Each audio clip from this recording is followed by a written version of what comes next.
What's up, guys? How are you? Happy Monday. Welcome in to another episode of the Daily Juice Podcast with me, Matt Perrault, at Sports Talk Matt, to follow me on Twitter. This podcast being brought to you by our friends at BetMGM and BetMGM.com. This offer, the $1,000 first bet offer, is available to new users with the promo code JUICE. If you're in Massachusetts, that promo code JUICE will get you $200 of bonus bets with no deposit being required. BetMGM.com. Promo code JUICE for a $1,000 first bet offer for new users. Okay, first losing week since my return to the Daily Juice. Sunday was riding on everything. We went up 2 units on Friday and Saturday and then gave back 4+ on Sunday. Ugly. 0-2 in college basketball, 0-2 now in the NHL. So we dropped it down. I think the record now is 35-25. Since my return in the NHL, which takes us, I think, right around 9 units being up. And then it drops me down. I can't remember the exact number, but I think I'm up 4.5 units in college basketball. So we end the regular season because now it's the postseason. I know the conference tournament is considered the postseason, but I think it's still like you're still playing your conference. So you're still playing the regular season. It's a neutral site, but the numbers tend to apply.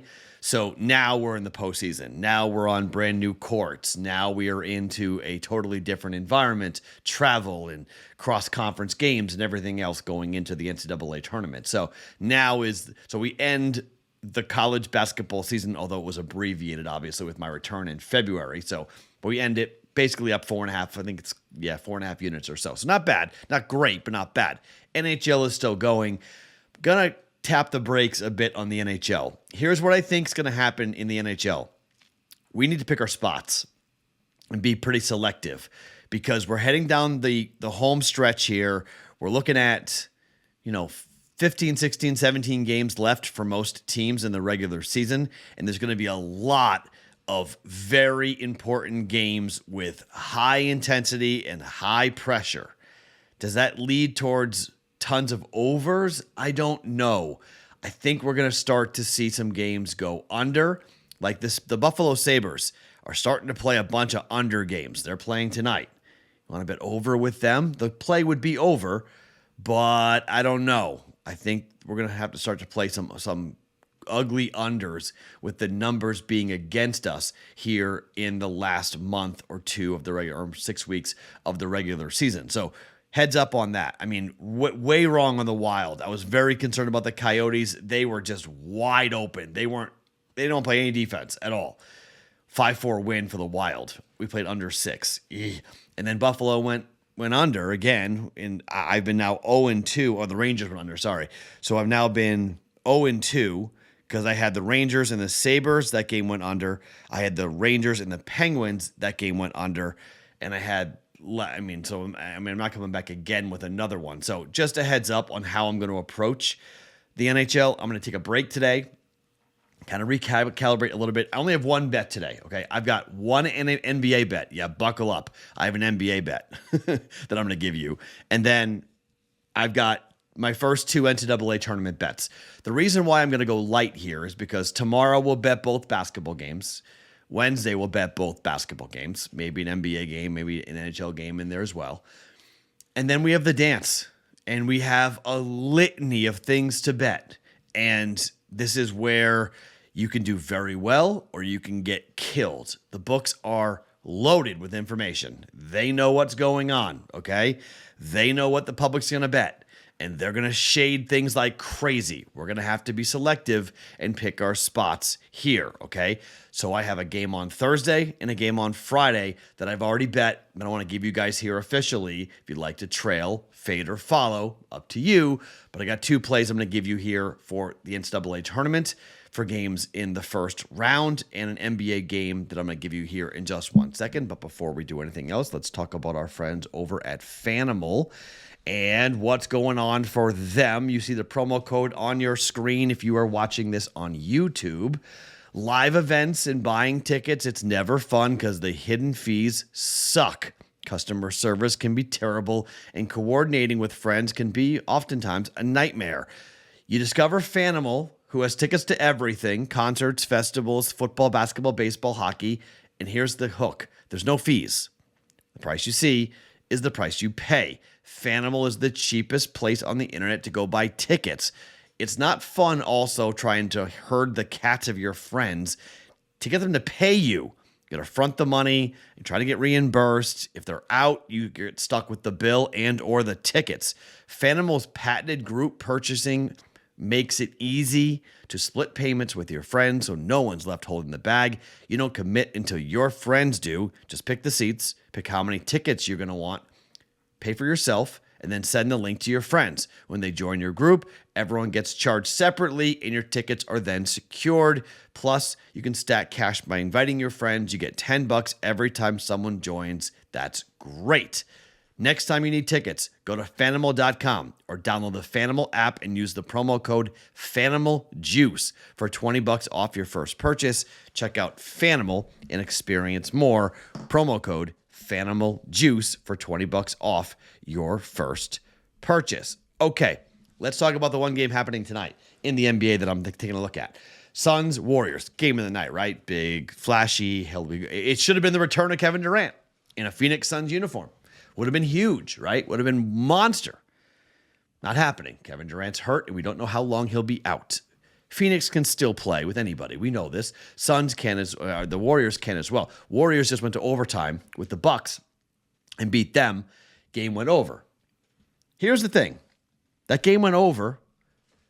The current number of the Suns and the Warriors of 239.5. It went over, but 241 was the total. It barely went over, and it went to overtime.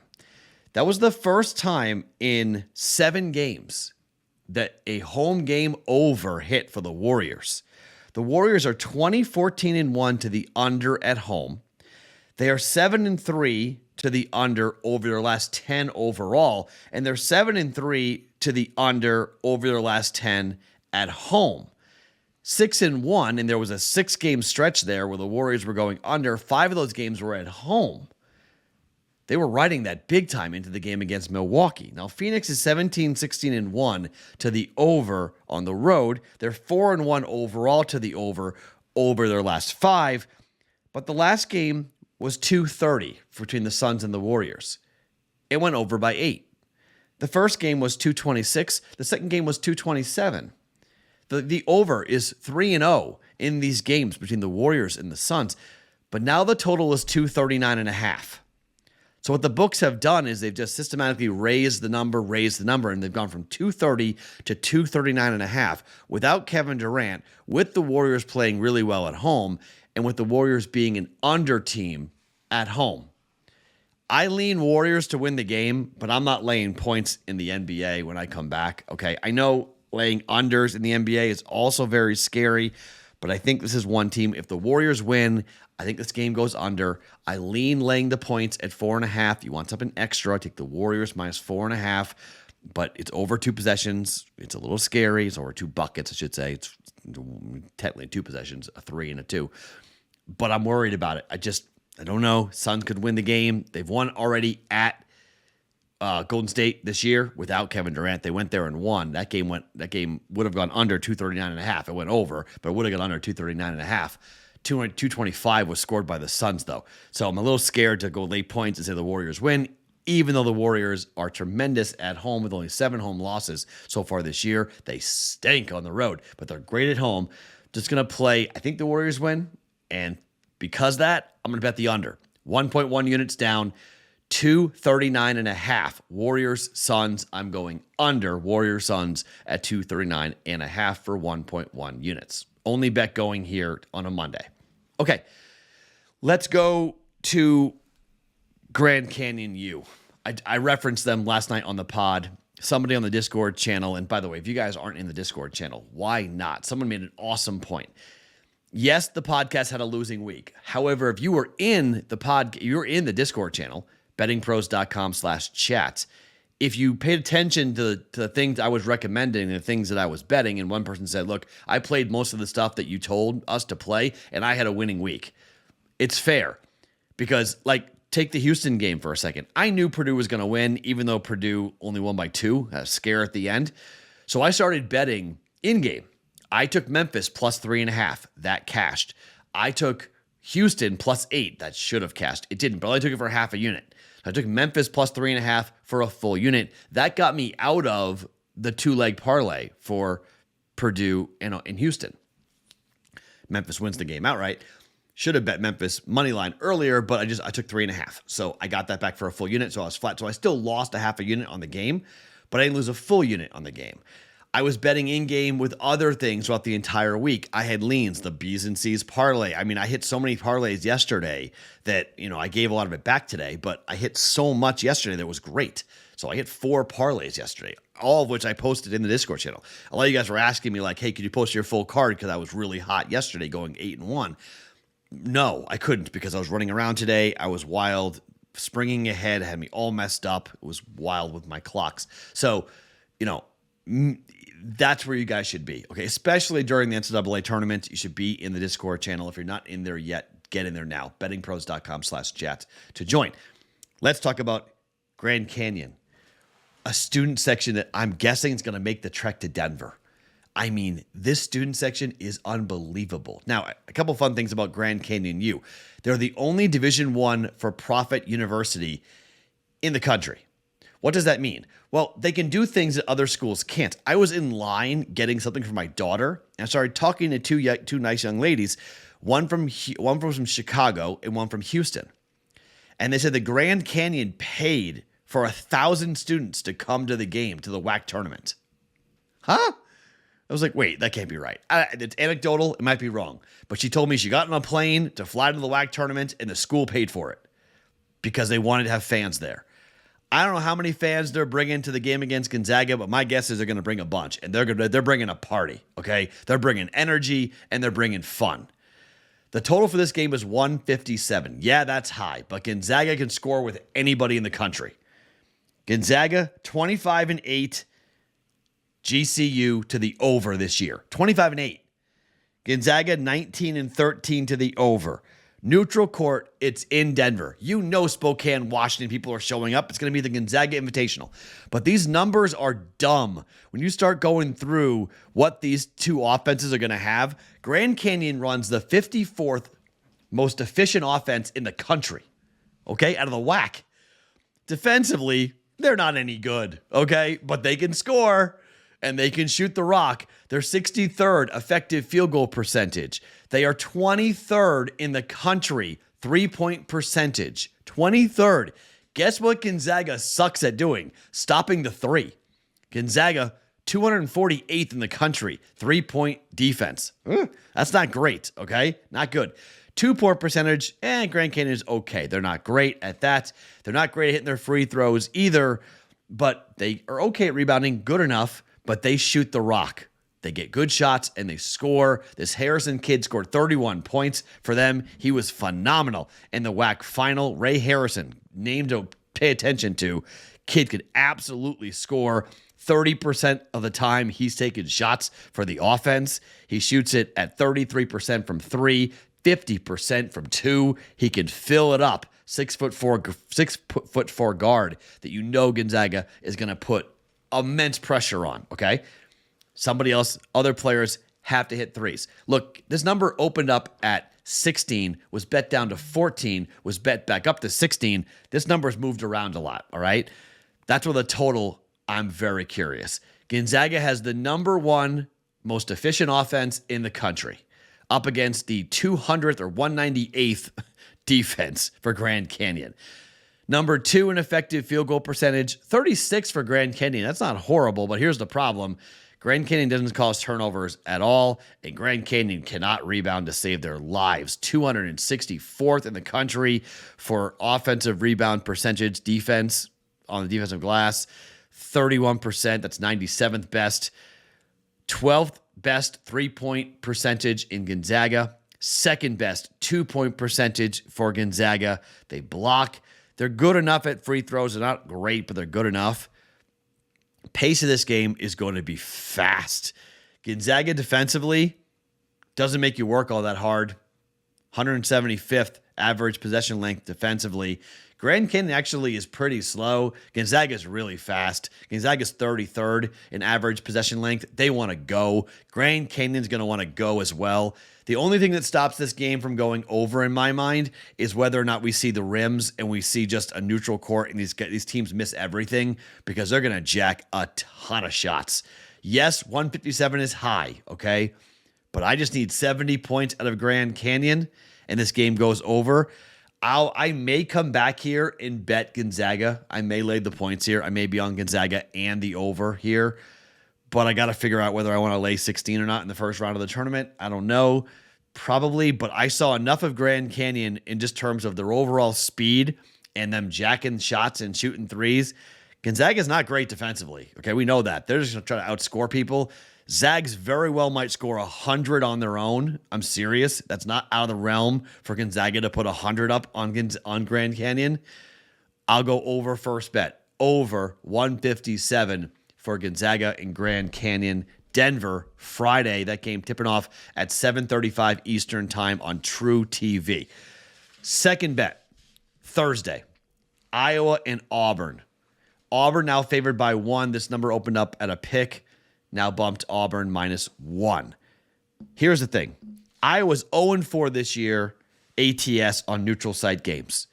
They ended the year 2-4 ATS with losses to Ohio State, Nebraska, and Wisconsin. Auburn's the exact opposite. Auburn took Alabama to the wire. Auburn beat Tennessee coming down the stretch. Auburn is a really good defensive team. Yes, Iowa has the number 3 ranked adjusted efficiency offense in the country, but they can't shoot away from home. They're great at home. They're horrible away from home. It's crazy. They are a complete Jekyll and Hyde team. I don't know what happened in the Indiana game. The Indiana game for Iowa was a complete anomaly because they went to Chicago and played like crap and lost to Ohio State. Auburn is a top 30 adjusted efficiency defense, a top 15 effective field goal percentage defense. They are nearly a top 100 defense for turning you over. They are phenomenal at 3-point percentage, which is what Iowa needs to hit in order for Iowa to win games. 28.8% 3-point percentage. That's 5th best in the country. You don't jack threes on these guys. Bruce Pearl's team, they D you up. 2-point percentage, top 50 in 2-point percentage as well. They are great at blocks. They're good enough on the glass. And offensively, Auburn is a top 50 offense, efficiency for offense in the country. They're not great for effective field goal percentage, 224th. That's kind of a problem. They don't hit threes, okay? They win these things on defense and heart and effort. Athletes. Iowa doesn't have athletes, all right? They just don't. Iowa's a jump shooting team that occasionally will drive to the basket. That works against the Big Ten. It's not going to work against the SEC, okay? Auburn, I think, wins this game going away. I don't think Iowa's got much of a shot here. This is a really bad matchup in my mind for Iowa. This game is at Thursday. This game is in Birmingham, okay? Should have kind of buried the lead. This game's in Birmingham. This is going to be a home game for Auburn. -1? 6:50 Eastern time on TNT on Thursday. Auburn -1, 1.1 units to lay that against Iowa here in the opening round of the NCAA tournament. All right. So we're going under 239.5 for the Suns and the Warriors tonight in the NBA. Thursday, Auburn -1 against Iowa, again for 1.1 units. And then on Friday, we're going over 157 for Gonzaga and Grand Canyon University for 1.1 units. That's a Monday. We're going to limp into the week. See if we can lick our wounds a little bit after Sunday, get ourselves back on the winning track, and get ourselves rolling here into Tuesday, Wednesday, and then Thursday, Friday, Saturday, Sunday. The madness is upon us. Pace yourself. Make sure your bankroll stays healthy. Don't kill yourself here. Don't go, burning yourself out fast. We got a lot of games to bet and a lot of fun to happen this coming week. Get in the Discord channel, bettingpros.com/chat. I'm Matt Perrault. Follow me on Twitter @SportsTalkMatt. Every morning, the Daily Juice being brought to you by BetMGM.